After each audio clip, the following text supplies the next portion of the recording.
This channel does not promote any violent, harmful, or illegal activities. All content provided by this channel is meant for an educational purpose only. চোখ রাখা যাক কিছু গুরুত্বপূর্ণ খবরে। অগ্নিগর্ভ মণিপুর জিরিবাম সহ 6টি থানা এলাকায় আপসপা জারি, পরিস্থিতি নিয়ন্ত্রণে আরো 50 কোম্পানি কেন্দ্রীয় সশস্ত্র পুলিশ বাহিনী। হামলার আশঙ্কায় মণিপুরের পূর্তমন্ত্রীর বাড়ির সামনে বাংকার। মণিপুরে হিংসার 3টি মামলায় এনআইএ-কে তদন্তভার স্বরাষ্ট্র মন্ত্রকের। Evolved, yet unchanged. Merlin, more to life. ভোটের আগে রেকর্ড পরিমাণ মাদক ও নগদ টাকা উদ্ধার নির্বাচন কমিশনে। ঝাড়খণ্ড, মহারাষ্ট্রের জায়গায় জায়গায় হানা 1000 কোটি টাকার মাদক উদ্ধার। বিপুল পরিমাণ গাঁজা, মদের পাশাপাশি উদ্ধার নগদ টাকা। G20 বৈঠকে যুদ্ধ পরিস্থিতির সমালোচনা। ভারতের প্রধানমন্ত্রী, ফরাসি প্রেসিডেন্ট, ব্রিটিশ প্রধানমন্ত্রী সহ বিভিন্ন দেশের রাষ্ট্রনেতাদের সঙ্গে দফায় দফায় বৈঠক। মোদির এক বিশ্ব এক পরিবারের। Evolved, yet unchanged. Merlin, more to life. বার্তা ভারতের প্রধানমন্ত্রীর। ভয়াবহ দূষণকে মেডিকেল ইমার্জেন্সি ঘোষণা। দিল্লি সরকারের জনস্বাস্থ্য নিয়ে প্রবল উদ্বেগ। স্কুলের পাশাপাশি কলেজ, বিশ্ববিদ্যালয়, অনলাইনে ক্লাস। জেএনইউ, দিল্লি ইউনিভার্সিটিও বন্ধ। দিল্লির বিভিন্ন জায়গায় অ্যান্টি স্মগ মিস্ট সিস্টেম। ব্রাজিলে ভারত চীন বৈঠক। ভারত চীন সরাসরি উড়ান ফের চালুর দাবি চীনা বিদেশমন্ত্রীর। কোভিডের সময় থেকেই দু দেশের মধ্যে সরাসরি উড়ান বন্ধ ছিল। G20 বৈঠকের ফাঁকেই দু দেশের বিদেশমন্ত্রীর আলোচনা।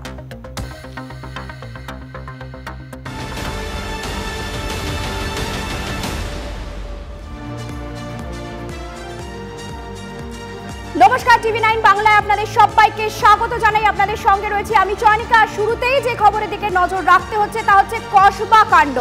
কসবা কাণ্ডে ধৃত যুবরাজ ও গুলজারের সঙ্গে মহিলাদের কথোপকথনের তথ্য তদন্তকারীদের হাতে। কারা এই মহিলারা?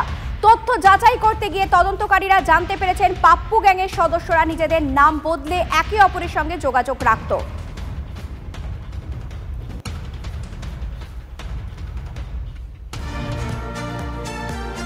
আরো একটা গুরুত্বপূর্ণ তথ্য আপনাদের সামনে তুলে ধরতে চাইব। গুলশান কলোনির বিতর্কিত 2000 স্কোয়ার গোডাউন বেআইনি, অর্থাৎ 2000 স্কোয়ার ফুটের যে গোডাউন কিনেছিল গুলজার, সেটা সম্পূর্ণ বেআইনি, এমনটাই খবর পাওয়া যাচ্ছে পুলিশ সূত্রে। তৃণমূল কাউন্সিলর সুশান্ত ঘোষের বিরুদ্ধে গুলশান কলোনির এই জমি দখলের অভিযোগ এনেছিল ধৃত গুলজার। গুলশান কলোনিতে ওই 2000 স্কোয়ার ফুট জায়গায় জমি সংক্রান্ত তথ্য যাচাই করার কাজ শুরু করেছে পুলিশ। আমাদের সঙ্গে সরাসরি রয়েছেন আমাদের প্রতিনিধি সুপ্রিয়। সুপ্রিয়, আর কত বেআইনি কাজকর্ম হয়েছে, কি তথ্য সামনে আসছে?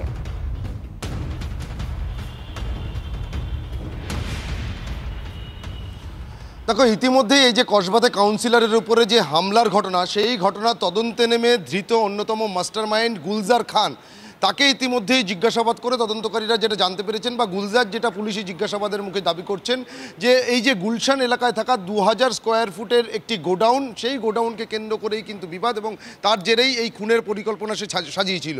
কিন্তু এই বিষয়টা কিন্তু তদন্তকারীরা সম্পূর্ণরূপে সত্যি বলে মনে করছেন না। তারা বিভিন্ন তথ্য যাচাই করছেন, বা তারা মনে করছেন যে এর পেছনে এই জমি বিবাদ ছাড়া আরও অন্য কোনো কারণ থাকতে পারে। তবে যে গোডাউনের তথ্য ইতিমধ্যেই সামনে এসছে, বা যে 4 তলা বাড়ি তথ্য ইতিমধ্যেই সামনে এসছে, এই গোটা প্রপার্টিটাই কিন্তু জবরদখল করে বেআইনিভাবে তৈরি করা হয়েছিল, এমনটাই কিন্তু প্রাথমিকভাবে জানতে পেরেছেন তদন্তকারীরা।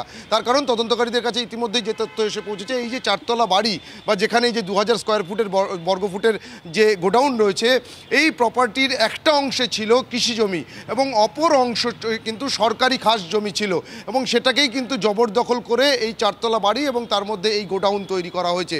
তবে নিশ্চিতভাবে এই যে জমিতে তৈরি হয়েছে 4 তলা বাড়ি, সেই জমির ক্যারেক্টার বা নেচার কী ছিল সেই সংক্রান্ত তথ্য যাচাই করার জন্যে বা স্পষ্টভাবে তথ্য পাওয়ার জন্যে ইতিমধ্যেই কলকাতা পুলিশের গোয়েন্দারা তারা রাজ্যের ভূমি ও ভূমি সংস্কার দপ্তরের সঙ্গে যোগাযোগ করেছেন, এবং তাদের কাছে এই যে কসবার এই এলাকার যে জমি বা যেখানে 4 তলা বাড়ি তৈরি হয়েছে, সেই বাড়িতে বাড়ির যে জায়গা, সেখানে আদতে কী ছিল, সেখানে কৃষি জমি ছিল কিনা বা সরকারি জমি আছে কিনা, এই জায়গা জবরদখল হয়েছে কিনা, এই সংক্রান্ত তথ্য যাচাইয়ের কাজ কিন্তু ইতিমধ্যেই শুরু করেছে। তবে এখানে যেটা সবথেকে তাৎপর্যপূর্ণ, তদন্তকারীরা বারবার যে বিষয়টা বলছেন, যে এই জমি বিবাদই কি এই কাউন্সিলরের উপরে হামলার ঘটনার নেপথ্যে মূল কারণ, নাকি এই জমি বিবাদকে সামনে রেখে আরও এর পেছনে অন্য আরও কিছু কারণ রয়েছে, সেটাও কিন্তু তারা বিভিন্নভাবে যাচাই করার কাজ চালাচ্ছেন। চয়নিকা, ধন্যবাদ। সুপ্রিয়, তুমি পরিস্থিতির দিকে নজর রাখো। কথা বলছিলাম আমাদের প্রতিনিধি সুপ্রিয়র সঙ্গে। ফের বিস্ফোরক সুশান্ত ঘোষ। খুনের চেষ্টার পেছনে জমি বিবাদ আছে বলে আসল ঘটনাকে ধামাচাপা দেওয়ার চেষ্টা করা হচ্ছে।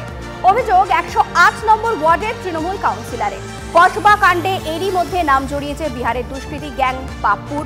কাউন্সিলরকে খুনে 50 লক্ষ টাকার সুপারি দেওয়া হয়েছিল। পুলিশি জেরায় এমনটাই স্বীকার করছে আফরোজ।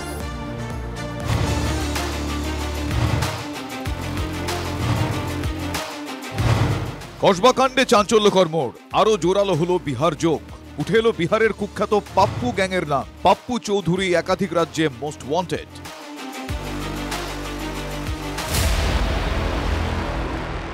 গুলজারকে জিজ্ঞাসাবাদ করে তদন্তকারীরা যেটা জানতে পেরেছেন যে কাউন্সিলরকে যে খুনের পরিকল্পনা সে করেছিল এবং সেই কাজের জন্য সে 50 লক্ষ টাকায় সুপারি দিয়েছিল, আর যার বিনিময়ে শার্প শুটার এবং আগ্নেয়াস্ত্র দিয়ে সহযোগিতা করেছিল এই পাপ্পু চৌধুরী।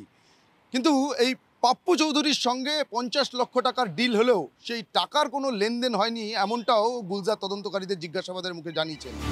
পাপ্পু গ্যাংয়েরই 4 জন কলকাতায় আসে। 4 জনের মধ্যে 3 জনই ছিল শার্প শুটার। বিহার ও অন্য রাজ্যে তাদের বিরুদ্ধে খুন, ডাকাতি সহ 30টিরও বেশি মামলা আছে। পুলিশের জালে ধরা পড়া যুবরাজ কুমার এই গ্যাংয়ের নতুন সদস্য। 3 জন শার্প শুটার থাকলেও কেন যুবরাজকে ব্যবহার করা হয়েছিল তা নিয়ে ধন্দে তদন্তকারীরা। এরই মধ্যে আরো একটা চাঞ্চল্যকর তথ্য এসেছে পুলিশের হাতে। সূত্রের খবর, যে স্কুটারে করে হামলা চালানো হয়েছিল, হামলার আগে বদলে ফেলা হয় তার নম্বর। কিছুদিন আগেই পুরনো স্কুটারটি কেনে গুলজার। সেই স্কুটার মালিককেও জিজ্ঞাসাবাদ করছেন তদন্তকারীরা। কাউন্সিলরের ঘনিষ্ঠ হায়দার আলী তার 2000 স্কোয়ার ফিটের গোডাউন দখল করে নিয়েছিল, তাই সুশান্তর ওপর হামলা বলে দাবি করেছিল গুলজার। এটা মানতে রাজি নন সুশান্ত ঘোষ। তার দাবি, খুনের চেষ্টার ঘটনাকে ধামাচাপা দিতেই জমি বিবাদের প্রসঙ্গ সামনে আনা হচ্ছে। বড় মাথার অঙ্গুলি হেলন না থাকলে এই ধরনের ঘটনা ঘটতে পারে না বলে অভিযোগ তৃণমূল কাউন্সিলরের। গত বিবাদ থেকে রাজনৈতিক বিবাদ সবকিছু মিলেমিশে এখন একাকার। কোথাও কি মনে হচ্ছে যে এটা এখন অন্যদিকে মোটিভটা চেঞ্জ হয়ে যাচ্ছে? না, মোটিভ চেঞ্জ হচ্ছে না হওয়ানো হচ্ছে সেটা নিয়ে একটা প্রশ্ন আছে। কারণ গত 2 দিন ধরে অ্যাডমিন টু মার্ডারটা আস্তে আস্তে অন্যদিকে মন নিচ্ছে। সুশান্তকে যে মেরেছে, জুলকার না ফুলকার কি আমি জানি না, মারতে যাবে, গোডাউন দখল করেছে, ইয়ার কি মারা? গোডাউন যদি আমার কেউ দখল করে, আমার জমি, আমার ফার্স্ট কাজ কি? পুলিশে এফআইআর করা। কোথায় এফআইআর? আমার সম্পত্তি আপনি দখল করবেন, আমি তো কোর্টে যাব। কোথায় কেস? খুন করতে এসে ফেসে গেছে, এখন সব তাতে করছে, আর আপনারা সেগুলোকে পাবলিসিটি দিচ্ছেন। কোথাও কি মনে হচ্ছে লিঙ্ক হচ্ছে কোনো আপনার দলের অভ্যন্তরে বা আপনার দলের কোনো বড় মাথার দিকে? একটা তো কিছু আছে, এই সমস্ত পরজীবী যারা এই ঘটনাটাকে ডাইলুট করবার জন্য মাঠে নেমেছেন, এদের তদন্তের আওতায় আনা হোক এবং কী কারণে আজকে এরা এই ভূমিকাটা পালন করছে এই সময় এসে, এটা পুলিশ তদন্ত করে দেখবে। এখন প্রশ্ন হচ্ছে, কোন বড় মাথার দিকে ইঙ্গিত করতে চাইছেন সুশান্ত? গুলজারের কান টেনে সেই মাথায় কি পৌঁছতে পারবে পুলিশ? সুপ্রিয়, সুশোভন, সায়ন্তর রিপোর্ট, TV9 বাংলা।